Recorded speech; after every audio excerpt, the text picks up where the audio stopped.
हमें नहीं मतलब है। हम हिंदुस्तानी हैं। हम ईरानी हैं, हम हिंदुस्तान में रह रहे हैं। हम ईरानी हैं, हम हिंदुस्तान में रह रहे हैं। भारत में कुछ लोग ईरान के लिए काफ़ी भावनाएं दिखा रहे हैं और दूसरी तरफ कुछ लोग पूरे मुस्लिम समाज को गद्दार कह रहे हैं। लेकिन क्या सच में पूरा मुस्लिम समाज एक जैसा सोचता है? दुनिया में लगभग 200 करोड़ मुसलमान हैं। इनमें से करीब 85 से 90% सुन्नी हैं और लगभग 10 से 15% शिया, यानी शिया एक महत्वपूर्ण लेकिन अल्पसंख्यक समूह है। भारत में भी स्थिति लगभग ऐसी ही है। भारत में मुस्लिम आबादी 20 करोड़ से अधिक मानी जाती है। इनमें लगभग 80 से 85% सुन्नी है और करीब 15 से 20% शिया। लेकिन यहाँ एक और महत्वपूर्ण बात है, भारत के सुन्नी भी एक जैसे नहीं है। उनमें बरेलवी, देवबंदी और अहले हदीस जैसे अलग अलग धार्मिक विचारधारात्मक समूह हैं। खासकर देवबंदी और अहले हदीस विचारधारा कई मुद्दों पर शिया मान्यताओं से असहमति रखती है। इसका मतलब यह है कि मुस्लिम समाज के अंदर भी वैचारिक विविधता है। आप समझते हैं कि शिया अलग क्यों माने जाते हैं?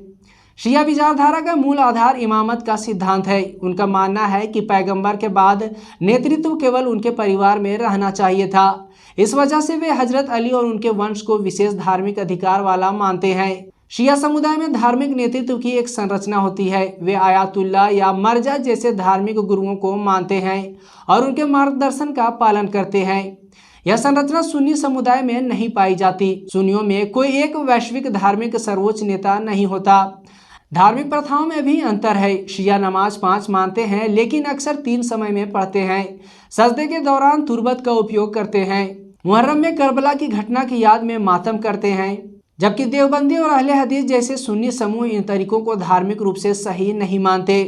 यही कारण है कि धार्मिक व्यवहार और सामाजिक अभिव्यक्ति में भी स्पष्ट अंतर दिखाई देता है।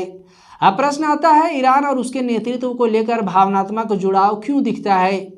ईरान दुनिया का सबसे बड़ा शिया बहुल देश है और उसकी राजनीतिक व्यवस्था शिया धार्मिक सिद्धांतों से प्रभावित है।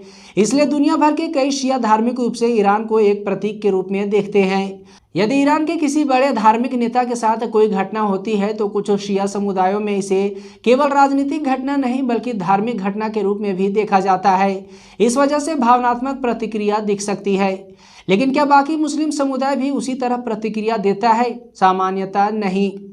सुन्नी, देवबंदी और अहले हदीस समुदाय ईरान के धार्मिक नेतृत्व को अपना धार्मिक मार्गदर्शक नहीं मानते। इसलिए उनकी प्रतिक्रिया अधिकतर राजनीतिक या कूटनीतिक स्तर पर सीमित रहती है। वे धार्मिक मातम या उस प्रकार की सार्वजनिक शोक परंपरा का पालन नहीं करते। अब एक और अहम बात समझना जरूरी है। अगर भारत में शिया समुदाय का कोई हिस्सा ईरान को लेकर भावनात्मक प्रतिक्रिया देता है तो इसका मतलब यह नहीं है कि पूरा भारतीय मुस्लिम समाज वही सोच रखता है। भारत में लगभग 80 से 85% मुसलमान सुन्नी है, जिनका धार्मिक ढांचा और नेतृत्व की समझ शिया समुदाय से अलग है। इसलिए किसी एक समूह की प्रतिक्रिया को पूरे समाज पर लागू करना तथ्यात्मक रूप से सही नहीं है। किसी भी एक वर्ग की भावनात्मक अभिव्यक्ति के आधार पर पूरे मुस्लिम समाज को देशद्रोही कहना या गलत करना ना तो न्याय संगत है और ना ही जिम्मेदार रवैया। भारत का संविधान हर नागरिक को अपनी धार्मिक पहचान रखने की स्वतंत्रता देता है। राष्ट्रीय निष्ठा किसी व्यक्ति के कर्म से तय होती है, ना कि उसके संप्रदाय से। किसी भी देश में किसी भी धर्म के भीतर अलग अलग विचारधाराएं होती हैं।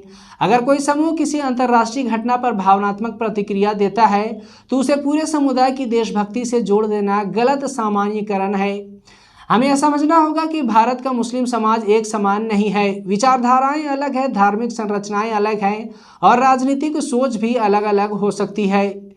तो तथ्य साफ है, हर प्रतिक्रिया पूरे समुदाय की नहीं होती। भारत का मुस्लिम समाज एक जैसा नहीं है और हर विचारधारा की अपनी अलग सोच है। इसलिए भावनाओं से नहीं, तथ्यों से फैसला कीजिए।